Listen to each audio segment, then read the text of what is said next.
বন্যা হ্যাঁ বলো দি পৃথিবীতে কার গান শুনলে বেশি রাগ হয়? কার গান শুনলি রাগ হয়? কারো গান শুনলি তো রাগ হয় না। কারো গান শুনলি ভালো তো করে রাগ চিন্তা হয় করে না। দেখো দি কার গান শুনলে রাগ হয়? পৃথিবীতে মানুষের খালি রাগ হয় তার গান শুনলে, কার গান শুনলে রাগ হয় কও দি? রানু মণ্ডলের। আরে না, ভালো করে হিসেব করে দেখো, রানু মণ্ডলের গান কারো না কারো ভালো লাগে, কিন্তু এমন একটা জিনিস আছে যার গান শুনলে সবার রাগ হয়, বলো তো সে জিনিসটা কি?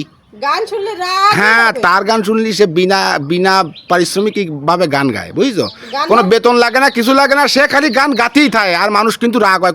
কোন টাইমটায় যে গান গালি মানুষের রাগ হয়, কোন জিনিসটা গান গালি মানুষের রাগ হয় কও? মানে আমি গান শুনতে চাই না, তারপরে সমানা অসমানা সে গান গায়ে হ্যাঁ, গান হ্যাঁ, গায়ে যায়। হ্যাঁ। এ কোনো কথা? হ্যাঁ, এটাই কথা, এটাই কথা। তা তুমি কি মনে হচ্ছিস, আমার বোকা মনে হচ্ছিস না যে আমি পারবো না এই প্রশ্নের উত্তর দিতে? বলো দি যে মানুষ কার গান শুনলে রাগ হয়? কার গান শুনলে রাগ হবে? মশার গান শুনলে রাগ হবে। শিওর? তা কি শিওর ছাড়া কি?